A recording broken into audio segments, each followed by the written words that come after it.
지금 이재명 총괄 선대위원장 관련해서 경기도청을 경찰이 압수수색을 했는데 그 압색을 할 때 피의자로 이재명, 김혜경을 적시했다는 거야. 이 개새들이 진짜. 그 이야기를 한번 해보려고 그래요. 나는 내가 역대로 이런 방송을 하면서 그 배모 씨 있잖아요. 네. 5급 사무관. 배모 씨 월급을 국고 손실에 포함해가지고요. 5억 넘게 지금 걸었지. 그러니까 실제로 법인카드 횡령 의혹의 돈은 얼마 안 돼요. 2, 300도 안 돼. 그러니까 배모 씨의 월급 11년치 급여를 포함해가지고 5억 넘게 국고 손실을 했다라고 경기도청을 압색한 겁니다. 근데 이게 지금 11년치라고 하면은 경기도청에 있었던 근무 기간 이외에까지 다 잡은 거잖아요. 그러니까 그 전에 성남시에서 일한 포함까지요. 것까지. 그러면 성남시에서도 일했다는 증거가 있다는 거예요? 법인카드 금액, 관용차 렌트 비용, 배모 사무관의 11년치 급여 포함. 그러니까 이게 내가 봤을 땐 말도 안 되는 적용이잖아요. 그렇죠. 정변? 그럼에도 불구하고 경찰이 예를 들면 이런 게 있잖아요. 법인카드 뭐 유용 의혹으로 저거 한번 보여줘봐요. 그 폭로했던 A씨가 주장했던 여기 이 금액의 합계가 있잖아요. 111만 원이에요. 물론 이보다 더 나갈 수는 있는데 111만 원 갖고 경기도청 압수수색하긴 그러하니 배모 씨의 11년치 급여 관용차 렌트 비용까지 포함시켜서 그걸 명분으로 경기도청을 턴 거예요. 아, 이게 도대체 무슨 법 적용이냐고 이게. 아니 무슨 법 적용인지를 저도 좀 알았으면 좋겠어요. 이건 법 적용의 영역이 아니죠, 사실은. 그냥 그 경찰이 고발인의 그 고발 내용을 그냥 받아들인 거죠. 그냥 받아들인 거고, 사실 이렇게 보면 정말 관심 있게 봐야 될 사람 하나 있어요. 곽상도 아들 월급은, 그러면 만약에 이 관점에서 보게 되면 곽상도 아들 월급은 다 뇌물이에요. 이 관점에서 지금 이 사람이 범죄를 저질렀으니까 이 사람이 받은 월급까지 다 문제다, 이런 관점으로 바라보면 이게 말도 안 되는 거죠. 말도 안 되는 거고, 사실 검경 수사권 조정할 때 당시에 내사 사건이라는 게 없어졌어요. 그리고 입건 전 사건이라는 게 생겼어요. 그 이유가 건이 안 되는 거를 쉽게 입건하지 말라라는 게 의도였거든요. 근데 사실 뭐 결국은 경찰도 견제받지 않으면 이런 식으로 될 수밖에 없는 거고, 또 이거 보면서 생각나는 게 있어요. 저는 이거 보면서 뭐가 생각나냐면, 우리 정경심 교수님, 조민 씨 영어 그 교재 만들 때 그 비용이 횡령이라는 식으로 뒤집어 씌웠잖아요. 그 프레임이거든요. 그냥 간단하게 이야기를 하면. 그러니까 정권이 바뀐 효과라고 생각이 들어요. 예를 들어서 지금 공수처 등 포함해가지고 윤석열 죄 다 지금 면죄부 주고 있잖아요. 무혐의 처리해주고 있잖아요.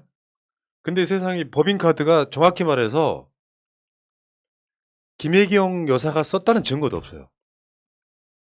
예를 들면 배모 씨가 자기 자신이 법인카드로 쓰고 김혜경 여사한테 잘 보이려 했을 수는 있다는 정황도 있었잖아요. 왜 소고기 가격표를 띄어서 갖다 놓으라 그래. 마치 자기가 사서 뭐 이렇게 오랫동안 아는 지인에 가까운 사이이기 때문에 그런 거를 지금 다 압색을 해야 되는데, 뭐 100만 원, 200만 원 갖고 압색하기는 좀 그렇잖아요. 렌트카 비용이네 뭐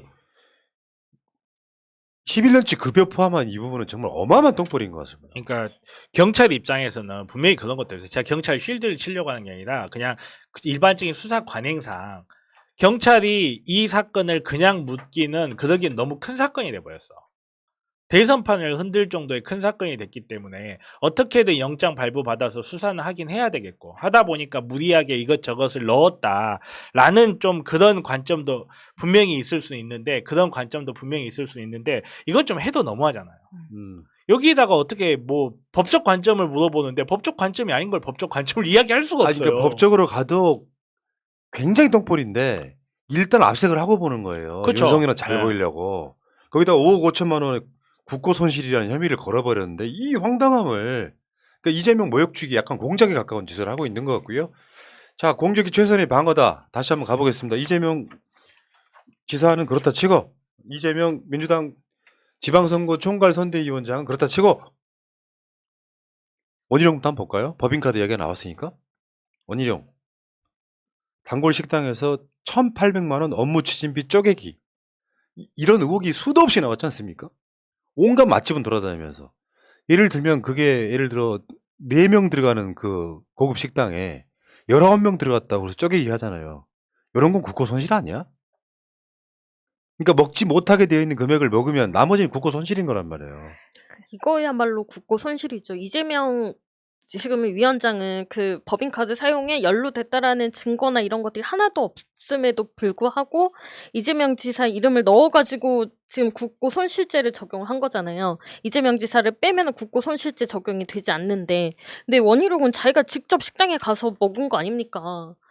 그런데다가 매번. 고급 식당에 간 거죠. 오마카세 같은데. 그런데 여기에서 사실은 김혜경에게 씌우려 했던 프레임이 그런 거잖아요. 소고기. 그러니까 뭔가 고급 음식. 근데 그 디테일에는 좀 비교를 하자면 뭐 샌드위치 30개라고 해서 처음에 막 놀리고 그랬었단 말이에요. 근데 그 30개는 직원들 포함이었어요. 새벽에. 회의용. 근데 지금 원희룡은 정반대라는 거죠. 소수의 사람들이 비싼 걸 나눠 먹고 오히려 더 많은 사람들이 먹은 것처럼 거짓말까지 네. 한 거다. 아니 지금 이 내용만 봐도 딱 그냥 성립되는 범죄가 하나 있어요. 허위 공문서 작성. 18명이 4명이 밥 먹었는데 18명이 모여서 식사에다 기재를 했어. 그래가지고 이게 보고가 됐을 거 아니에요. 내부적으로. 허위 공문서 작성이에요. 이거 자체가. 그렇지. 근데 이런 부분에 그냥 지금 뭐 이거를 법인카드를 적절하게 썼네 어쩐네를 떠나서 그냥 우리 조국 장관님한테 씌워졌던 그 프레임만 갖고 이 사건을 보면 딱 보자마자 허위 공문서 작성했네. 허위 공문서를 작성해서 이거를 통해서 국고 손실을 일으킨 거예요. 더 이거는 범죄 죄질이 나쁜 거거든요. 사실이라면 그런 면에서 그런 부분을 신비롭게도 지적하는 데가 새날밖에 없어. 그것도 상습적으로. 이것도 이건 본인이 쓴 거고 본인이 올렸다고 볼 수 있는 그렇죠. 거잖아요. 네. 그러니까 이게 지금 원희룡의 첫 번째 이거 말고도 디테일로 들어가면 같이 깜짝 뒤집어 놀라지만 버거를 막 1,000몇만 원씩 먹고 소고기 먹고 막 오마카세 먹고 막 얘는 무슨 뭐 먹방 찍었냐 싶은 정도로 도지사를 그리고 제주도 법인카드 들고 와서 서울에 정치해버렸잖아요. 자기 대선 나가려고. 이거 국고 손실 아닙니까? 너무하는 거 아닙니까? 그러면 경찰은 이런 자들에 관련해서 지금 고발당한 건들이 있으니까 수사를 해야 되는 거 아닙니까? 경찰 MCN 그 다음에 정호영 정호영도 보면 장난 아니잖아요. 이미 먹은 건데 결제 취소하고 법인카드 내역 완전히 미스테리에다가 뭐 식당에서 50만 원 32만 원 등 결제 후 취소하고 심야 결제 후에 다음날 초저녁에 취소하고 동일 금액 결제하고 또 꼼수하고 완전 법카의 제왕들이잖아요. 얘도 지금 고발 당했잖아요. 그럼 바로 수사를 들어가야지. 근데 이게 정호영이 경북대 병원장 하던 시절에 그 2017년, 2018년도 분에 지금 쓴 비용 같은 경우가 그 10개 국립병원 중에서 가장 많이 썼다는 거 아닙니까? 그러니까 다른 비슷한 급의 병원에 비해서는 아예 몇 배나 더 많이 사용한 규모. 이 정도 되면은 저 사람은 더 높은 자리에 가면 더 저런 짓을 더 폭넓게 더 많이 할 수 있겠죠. 그러기 위해서 우리가 이전에 검수를 하겠다는 거 아닙니까? 그럼에도 불구하고 자료를 내지 않거나 완전히 뻔뻔하게 자기는 부당행위 한 적 없다라고 이야기를 하고 있는 거죠. 있잖아요. 밤 11시부터 오전 새벽 5시까지는 법인카드 못 쓴다며. 네. 근데 꼼수로 쓰는 거니까 그 시간에 써놓고 나중에 와서 딴 시간에 쓴 것처럼 이렇게 결제하고 이런 짓들을 했던 법카의 제왕들은 따로 있습니다. 다음에 김인철로 한번 봐볼까요? 법인카드 49건 중 31건의 지침 위반이에요. 1인당 사용 한도액도 어기고 예. 이게 이제 공공기관 법인카드 같은 경우에는 밤 11시부터 새벽 5시까지는 쓰지 못하게 되어 있는 이유가 뭐겠어요. 룸사롱 가지 말고 술 먹지 말란 이야기거든. 근데 좀 머리를 굴리면 사실 내 개인 카드로 먼저 한 다음에 긁은 다음에 그 다음날 와서 취소하고 다시 해도 되는 거거든요. 근데 그러한 최소한의 노력조차 하지 않았다. 얘도 김인철도 오마카세가 엄청 좋아하네. 있는 자들이 돈은 괜찮아. 돈은 얼마든지 있으니까 제일 맛있는 거 줘. 이게 오마카세거든. 그러니까 얘네들이 진짜 공금 뭐 어떤 경우 뭐 세금이 아닌 경우도 있겠죠. 매대 같은 경우는 세금이라고 좀 보기는 어렵겠지만 공금을 이렇게 유용하는 일종의 횡령에 가까운 것들을 자연스럽게 하는 이 사람들은 수사가 시작이 안 되는데 어떻게 그 배모 씨 11년치 월급까지 포함해가지고 국고 손실죄 5억 5천을 거냐고. 100만 원, 200만 원 걸기엔 좀 명구스러웠나 보지. 이 경찰 MCN, 아유씨. 그럼 이 사람들도 사실 10여 년간의 이 활동하는 동안에 월급을 다 모아서 연봉을 다 모아서 국고 손실금으로 쳐야죠. 봐봐요. 진짜 이재명 법인카드는 10만 원도 탈탈 털면서 윤석열 특활비 이 지금 정호영이나 원희룡이나 이런 거 자범이야. 윤석열 특활비가 바로 그거예요. 147억. 윤석열은 아직까지도 147을 어디에 썼는지 안 밝히고 있잖아요. 쉽게 표현하면 나 이게 진짜 국고 손실이지. 감옥에 가야 돼. 그렇죠. 헛돼 썼다면 예를 들어 윤석열이 대선 자금으로 썼다거나 개인이 가져갔다거나 김건희한테 10원이라고 넘어갔다거나 이게 밝히지 못하는 이유가 구리기 때문 아닙니까? 그러면 경찰이 윤석열 취임하기 전에 이 수사를 해야 되는 거잖아요. 147억. 지금 시민단체 등을 통해서도 이거 지금 고소고발 되어 있는 건을 알고 있는데 왜 어떤 거는 먼저 수사를 시작하고 어떤 거는 아직도 안 하는 겁니까? 그 김정숙 여사 옷값 물고 늘어지면서 특활비 공개하라고 그 난리를 쳤잖아요. 왜 진짜 윤석열 검찰총장 할 때 특활비는 공개하지 않는 겁니까? 자꾸. 원래 살아있는 권력에 대한 수사를 좋아하는 분이에요, 윤석열 당선자는. 그러니까요. 그럼요. 와, 그렇지. 검찰은 지금 살아있는 권력에 대한 수사를 해야지 지금. 아니 웃기잖아요.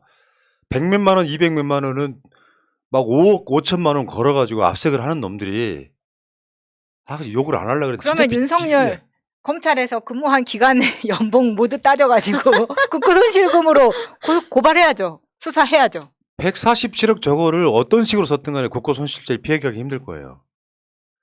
5월 10일 이후에. 딱 그거 아니에요? 배가 고파서 도둑질하다 걸리면 형사처벌 되지만 쿠데타 한 사람은 형사처벌 안 되는 거랑 똑같은 원리 아니에요? 우리는 이런 것에 분노하는 겁니다. 횡령 금액이 높을수록 그 형벌이 낮아진다는 거. 네. 네. 우리가 최근에 정호영 보고 있잖아요. 난 그렇게 뻔뻔한 인간들 처음 보네. 나는 조국과 달라. 나는 불법을 한 적이 없어. 장관 후보자가 불법이냐 아니냐를 가리는 이런 족같은 세상이 와버린 거야. 장관 후보자의 도덕성, 윤리 이런 것들이 더 중요하게 보는 거거든요.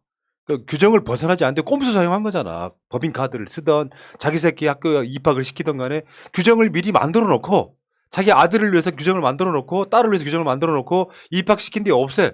불법은 아니지. 난 그래서 이 가진 자 기득권들의 이 카르텔은 놀랍고 무서운 거예요.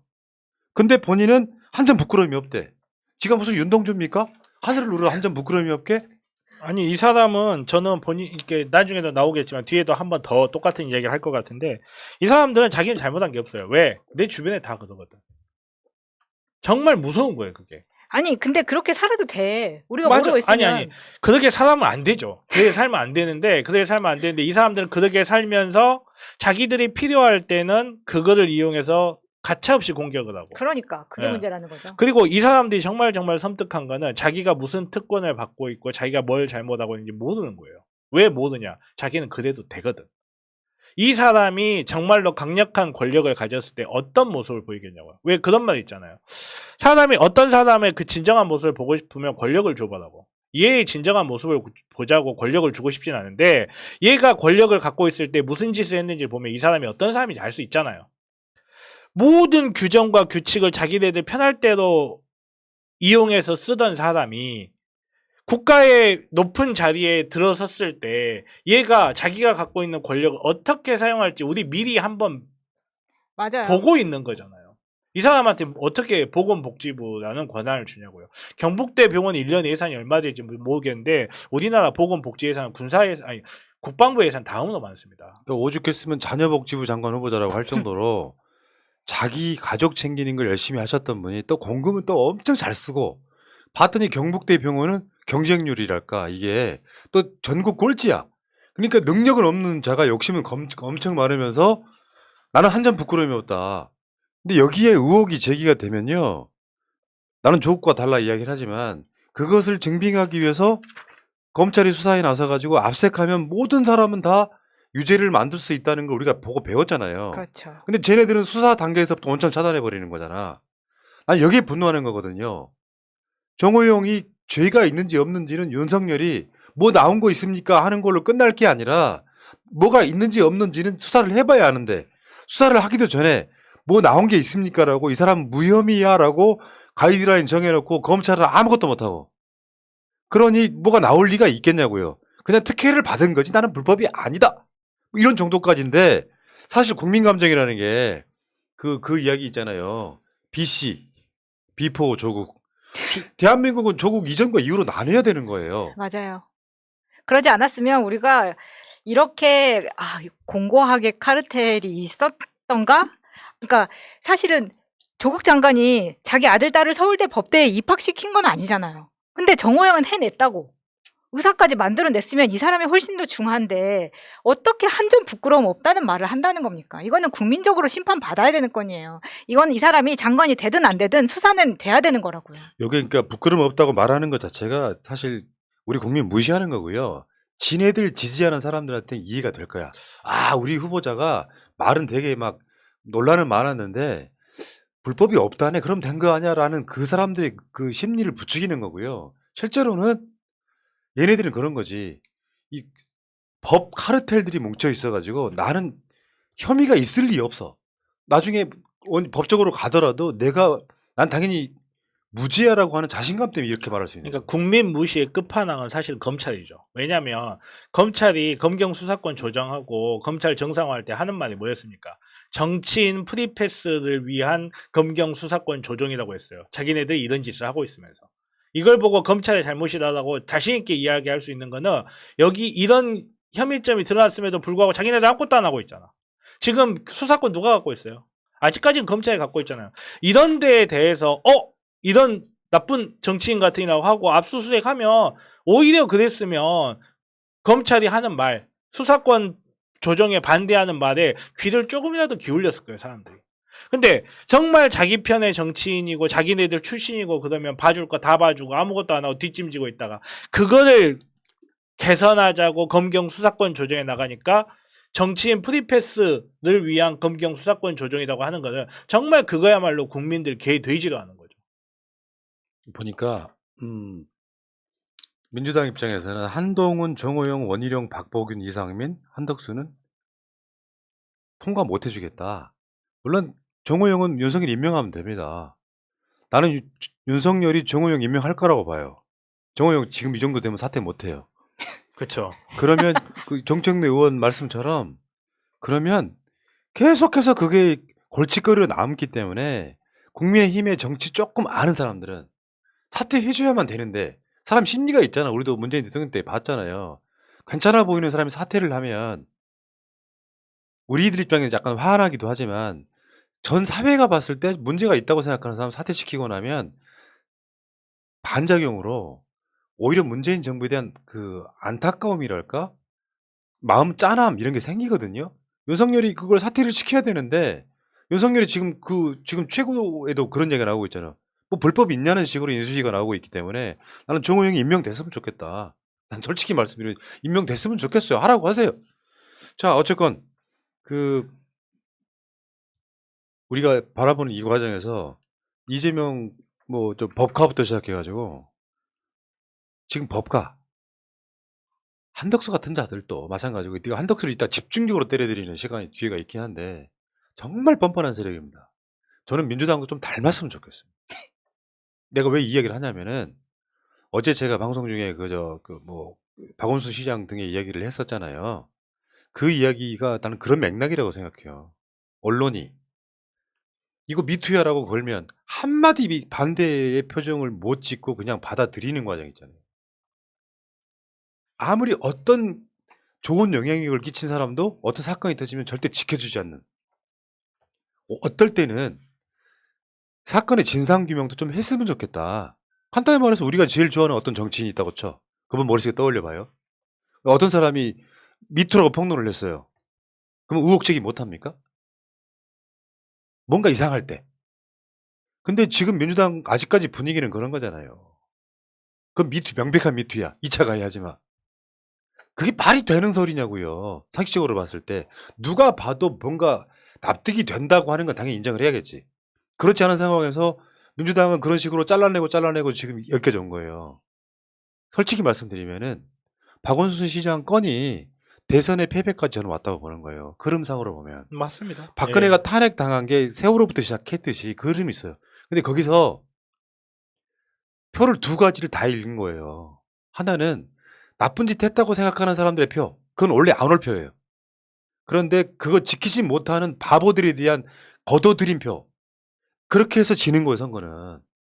그러니까 얘네들 지금 하는 짓 보면 너무 뻔뻔해서 나는 간판이 나올 지경이야.